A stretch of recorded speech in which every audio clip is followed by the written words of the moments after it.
Halo geng, jadi banyak yang tanya di Telegram ya kan, Kak kita mulai trading itu dari dana berapa? Dari dana berapapun bisa. Mau pakai sen, mau pakai standar ya kan, dari dana berapapun bisa.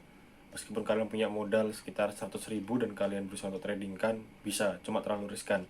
Saya sarankan kalian mengumpulkan uang terlebih dahulu sekitar 150.000 sampai 200.000. Lalu kalian bisa masuk ke akun sen dan kalian bisa belajar psikologi di sana agar tidak terlalu menggebu-gebu lah. Dan jangan kalian MC terus, ya kan, harus ada perubahan, sedikit perubahan, kalian harus menjadi lebih baik. Setelah itu kalau misalnya yang bagi kalian udah masuk ke akun standar, meskipun itu hanya $20, tenang, kita di sini ada caranya. Akun sen, standar, ECN semua masuk di sini. Oke, check it out. 4, 3, 2, 1, go. Welcome to Go Channel.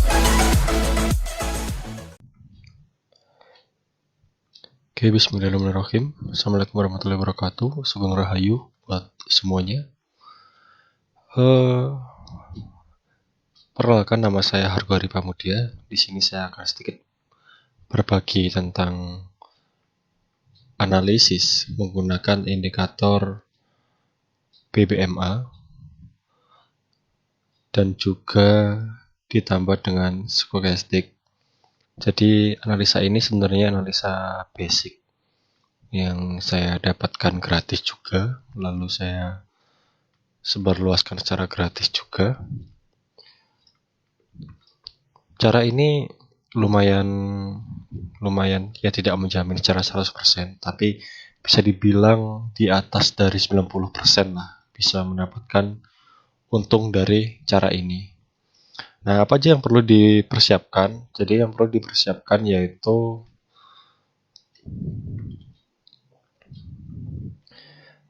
kita inputkan indikator Bollinger Band.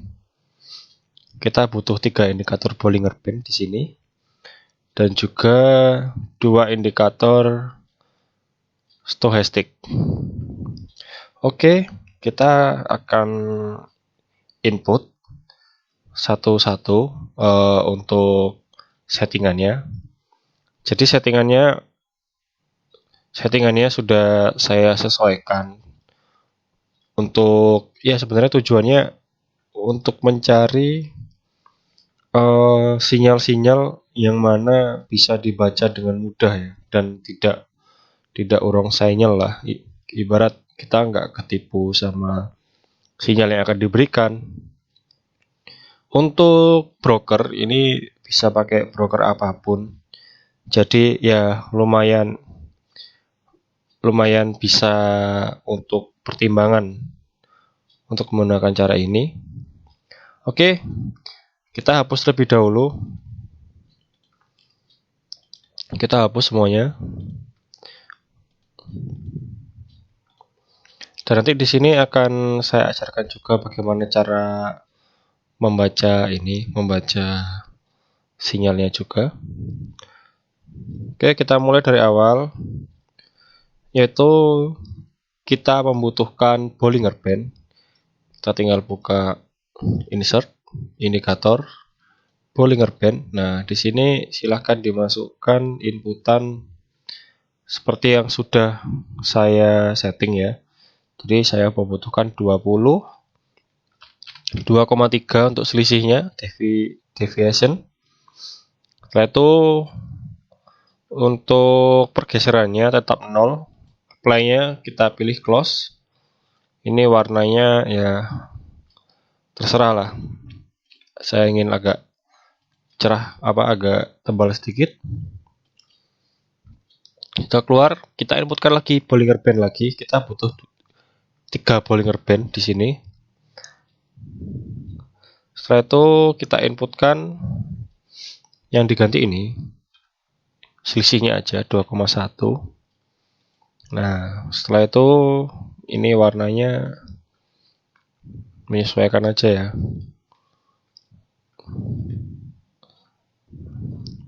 Ini sesuka hati kalau warnanya. Ini saya tipiskan biar tidak bingung. Oke, sudah. Kita tambah satu lagi. Kita tambah 1 Bollinger Band lagi. Nah, yang ini pakai default ya, pakai 2. Defaultnya Bollinger Band kan 2 untuk selisihnya. Nah, terlalu cerah.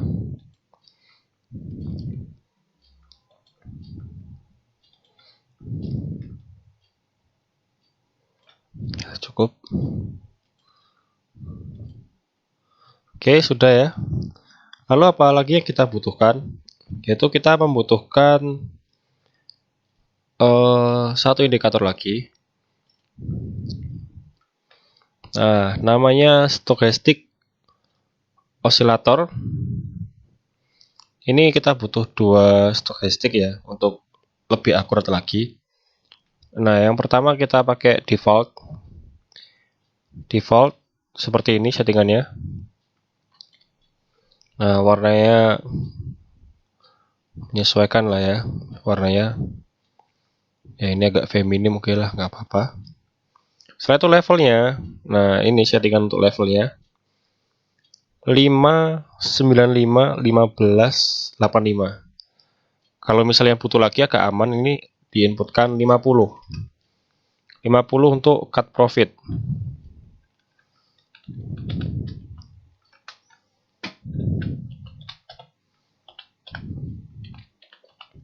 Oke. Kita oke. Jadi yang diinputkan levelnya ya 5, 95, 15, 85, 50. Kita oke. Nah, sudah keluar. Kita tambah satu lagi. Kita tambah satu stochastic lagi. Nah, settingannya untuk periodenya ini kita ganti 4, ini kita ganti 20. Warnanya juga diusahakan berbeda juga ya. Kita pakai biru aja. Nah, ini kan akan terjadi seperti ini. Apa ya? Tidak jadi satu kan, sedangkan kita butuhnya jadi satu. Jadi kita hilangi dulu. Berarti kalau kayak gini salah caranya. Soalnya nggak satu window. Nah, kita ambil dari sini. Kita ambil stochastic. Di mana stochastic? Ya, jangan sampai keliru sama yang ini ya. Kalau yang ini stochastic. Keluaran yang ini ya. Keluaran yang berbeda. Kita ambilnya di osilator. Di osilator, setelah itu stochastic osilator, caranya kita drag ke window-nya. Nah, setelah kita drag nanti keluar. Nah, ini yang settingan tadi. Jadi kita ikut aja. 24 20 kita oke. Nah, selesai. Oke, sekarang cara mainnya gini. Kita harus memahami terlebih dahulu ya. Asas dari atau basic dari Bollinger Band. Bila candle berada di bawah dari middle Bollinger Band, berarti trend sedang bearish. Sedang bearish. Ini kita lihat di time frame H1. Maka di M30 jelas ada bearish di sini. Di sini ada bearish juga. Lalu bila candle berada di atas dari Bollinger Band, maka tanda kondisi pasar sedang bullish atau sedang naik-naiknya. Cukup mudah untuk membaca tren dari Bollinger Band. Nah, setelah itu kita mainnya bagaimana? Kita mainnya yang harus kita lihat itu stochastiknya. Stochastiknya dilihat. Kita akan ambil sell dan buy itu dari ini. Ini ada sell, kita akan sell di stochastic 100. Setelah itu kita akan buy di stochastic 0. Kuncinya itu. Dan ada syaratnya. Syaratnya seperti ini. Nah, ini suatu sinyal ya. Sekarang kita lagi dapat sinyal. Yang pertama yaitu stochastic biru dan stochastic merah harus berpotongan terlebih dahulu untuk menemukan tren. Nah, misalnya ini. Ini dia sudah berpotongan di sini. Lalu titik dari stochastic ini, stochastic merah, itu menyentuh titik 0 atau titik 100. Kalau 100 berarti kita sell, kalau 0 berarti nanti kita buy. Nah, bagaimana cara memperkuatnya? Cara memperkuatnya gini. Kalian memiliki 3 patokan untuk mendapatkan sinyal yang kuat. Yang pertama yaitu stochastic ini harus berpotongan. Yang kedua, stochastic harus menyentuh titik 0 atau titik 100. Jadi kalau misalnya menyentuh titik 0 atau titik 100 itu kondisi lagi, kalau 100 ya berarti lagi overbought. Kalau 0 ya berarti lagi oversell. Maka kalau misalnya oversell, biasanya keadaannya akan mengalami retracement sebentar lah, ibarat seperti refreshing sebentar.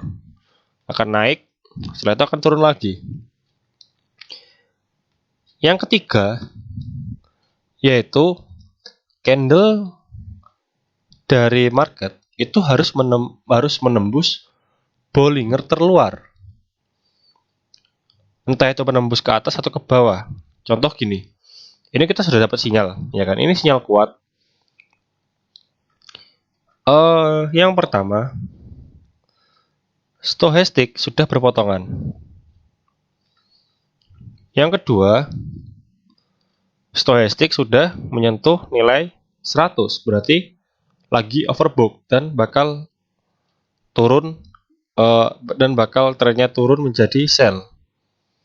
Nah, kita lihat lagi sinyal yang terakhir, apakah sudah menembus candlestick-nya? Nah, ternyata sudah menembus. Ya kan, ini udah kelihatan ya. Ternyata sudah menembus dari Bollinger Band, high Bollinger Band atau Bollinger Band terluar. Setelah itu kita masuk ke time frame M5 atau M15. Nah, fungsinya untuk apa? Misal kita masuk ke time frame M5. Nah, di time frame M5 ini sudah mengalami penurunan, ya kan? Maka kalau gitu kita bisa sell di daerah sini. Nah, kita bisa sell di daerah sini. Nah, ini kan, kita bisa sell di daerah sini. Kita kalau misalnya mau pasang harga atau kita mau open position, ya kan? Yang kita lihat yaitu time frame 5 sama time frame 15. Kalau sudah dapat sinyal dari H1 atau H4, ya kan? Kalau H4 ini belum ya, misalnya sih dari H1. Kalau misalnya kita sudah dapat sinyal dari long term-nya, yaitu H1, lalu kita lihat di sini, oh ternyata sudah 3 syarat sudah terpenuhi, berarti ini sinyal kuat. Lalu kita masuk ke M5 atau M15. Di M5 atau M15 kita bisa eksekusi tuh. Bisa eksekusi. Ini kira-kira patternnya gimana? Apakah turun? Ya kan dilihat kan sudah bisa kelihatan kan. Nah, ini kan sudah mulai turun. Di stochastic juga sudah mulai turun, maka kita bisa sell di sini. Itu. Nah, kalau masalah take profitnya gimana? Nah, untuk take profit, semisal kalian pasang di sini. Pasang OP, sell di sini. Nah, take profitnya di mana? Take profitnya kita bisa ambil di middle Bollinger Band-nya. Jadi kita bisa pasang di sini untuk take profit, dan untuk stop loss-nya itu menyesuaikan dari money management kalian. Ya jangan terlalu jauh lah, jangan terlalu tinggi, maksudnya serasional mungkin. Ya, ini cara yang paling dasar. Kalau misalnya kalian tidak ingin menggunakan take profit, nggak masalah. Kuncinya ada di stochastic. Bila ini sudah overbought, lalu akan turun menuju ke trend sell. Bila sudah menyentuh dari stochastic 50, maka kalian bisa cut profit di sini. Ya, memang belum tentu akan mendapatkan pip yang maksimal dan kemungkinan masih bisa turun lagi. Cuman ya nggak masalah, ya kan? Yang penting aman. Jadi yang di sini yang dibutuhkan bukan profit banyak, tapi bagaimana kita rajin profit. Kita profit secara secara terus menerus lah, seperti itu. Jadi kita nggak usah terlalu sombong, ya kan? Nggak usah terlalu sombong kita ngambil profit banyak, nggak usah. Caranya cukup mudah. Jadi kalian tinggal pilih kalian mau take profit di middle dari Bollinger Band atau di value 50 dari stochastic. Ini untuk TP1. Terus untuk TP2 yang di mana? TP2 kalian bisa ambil di sini. Nah, di lower dari stochasticnya. Ya, itu cara paling gampang untuk menggunakan cara ini, dan ini ya nggak terlalu sulit lah untuk pemula. Target kira-kira sekitar 150 pipet ya, jadi sekitar 15 pip. Kalau pipet ini kan 5 digit belakangnya. Kalau misalnya kalian dengan modal $15, terus kalian pasang 150 pipet, kira-kira dapatnya kalau misalnya lotnya 0,01, kira-kira kalian dapat sekitar $1,5. Gitu. Oke, setelah itu ada satu lagi. Nah, ada satu lagi yang ya sedikit membantu kalian tentang gimana sih cara memprediksi tren ini bakal kemana sih arah trennya untuk beberapa jam ke depan. Nah, ini sebenarnya cukup mudah. Kita lihatnya bagaimana? Kita lihatnya dengan menggunakan trendline. Saya sengaja tidak menggunakan indikator seperti SNR, SND, ya kan? Tapi saya lebih suka untuk manual. Ya ada keuntungannya sih, ada plus minusnya. Oke, bagaimana cara menggambarnya untuk kita melihat trendline? Kita lihat di time frame besar terlebih dahulu. Kita tarik apakah trendline-nya ini mengarah ke atas atau ke bawah. Kita tarik menggunakan diagonal line. Diagonal line, setelah itu kita cari resistennya. Cari resistennya. Nah, biar lebih jelas lagi. Ouch. Nah, oke, kita nanti ambil di sini ya.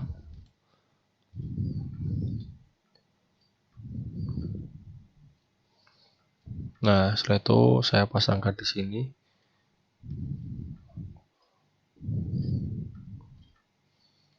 Nah, oke. Setelah itu saya ambil untuk supportnya juga. Yang paling bawah ini ya, kita ambil.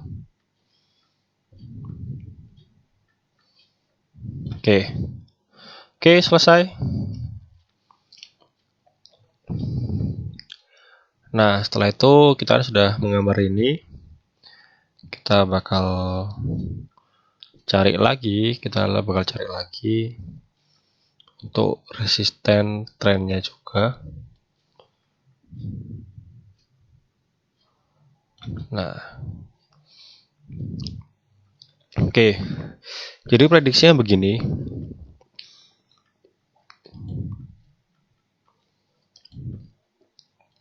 Jadi prediksinya seperti ini. Kali ini posisi pasar sudah mengalami tren bullish atau penguatan pada mata uang euro. Di sini saya memakai euro USD ya. Nah, bagaimana kok bisa tahu? Kita sudah menggambar namanya segitiga support dan resisten. Nah, di sini kita lihat pergerakan pasar masih dalam satu channel. Nah, ini masih dalam satu channel, ya kan? Setelah turun ke bawah, dia mental, kena resisten, dia turun lagi, terus naik lagi, kena support, kena resisten, turun lagi, ya kan? Dia ngebouncing terus di sini. Nah, setelah ngebouncing, ya kan, ini kan semakin mengerucut. Pasti di daerah pengerucutan ini akan mengalami bullish. Nah, akan mengalami bullish di sini. Lah kok bisa? Ya ini buktinya. Setelah dia ngebreak, ya kan? Dia ngebreak resisten, otomatis tren akan berubah. Nah, kira-kira berubahnya sampai mana? Kira-kira berubahnya sampai mana? Nah, ini kita butuh gambaran ya. Soalnya di sini nggak bisa coret-coret. Aku foto dulu aja. Aku masukin ke pen. Nah, oke. Nah, setelah itu bullishnya sampai mana? Nah, ini sampai resisten ini, resisten tertingginya. Jadi nanti pasar, ya kan? Ya ini resistennya, ini saya kasih tanda di sini.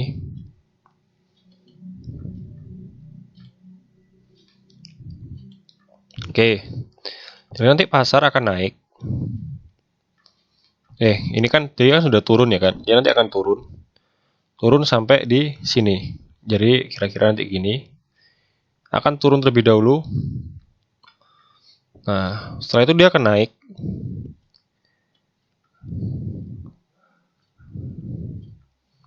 Nah, dia akan naik sampai menyentuh. Nah, ini pasti nanti di tengah-tengah sini akan ada ini sih, akan ada retracement pasti ya. Nah, ini prediksinya gini lah.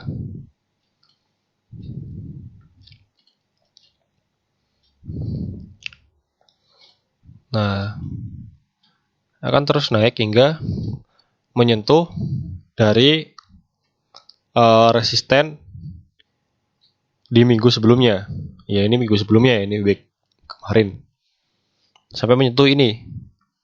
Setelah itu akan kemana? Setelah itu dia akan turun lagi. Salah ding. Nah, lalu dia akan turun lagi di sini. Di sini ntar akan turun lagi. Dia akan mungkin akan bearish dulu di sini. Mohon maaf, mungkin akan sideways dulu. Nah, di sini akan sideways dulu.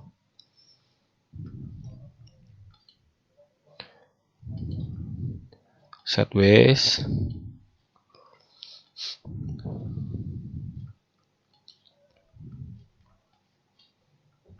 Nah, setelah sideways dia biasanya akan menentukan pergerakannya. Entah itu naik atau turun. Biasanya sih kalau misalnya lagi trennya naik, ya dia akan ikut naik. Gitu. Jadi caranya setelah kita sudah melihat di mana support atau resistennya dan kita sudah tahu bagaimana cara memprediksi bagaimana market akan bergerak, kita tinggal memainkan money management kita. Jadi bila kalian di sini sudah ambil buy, ya kan, dia kan nanti akan turun ya kan, entah itu segini atau segini. Diusahakan money management kalian baik, nggak terlalu memaksakan lah. Di saat turun, setelah itu naik, entah itu ntar dari sini ntar turun lagi ya kan. Selama money management kalian bagus, kalian tidak akan mendapatkan nilai floating yang terlalu berdampak kepada deposit kalian. Lalu akan naik lagi hingga menyentuh resisten ini. Setelah itu akan sideways, baru market akan menentukan akan menentukan kondisi lagi, entah itu naik atau turun. Ini adalah cara yang paling mudah untuk memprediksi pasar ke depannya. Semoga bisa menjadi pelajaran untuk modal bertrading. Dan jangan lupa, bagi kalian yang ingin bergabung, silahkan gabung bersama saya di FBS. Nanti linknya akan saya taruh di bawah. Gratis. Kalau misalnya ingin gabung ke grup Telegram juga gratis. Di sana juga ada e-book yang berbayar dan saya sediakan gratis, dan nantinya akan ada indikator juga. Karena di sini saya juga tidak bisa dikatakan guru atau apa, karena sama-sama belajar, kita saling sharing. Semoga bermanfaat dan bisa menjadi bisa menjadi sebuah hal yang positif lah buat kalian ya kan. Mungkin ingin mandiri dan lain ya. See you guys. Silahkan jangan lupa like, comment, dan subscribe.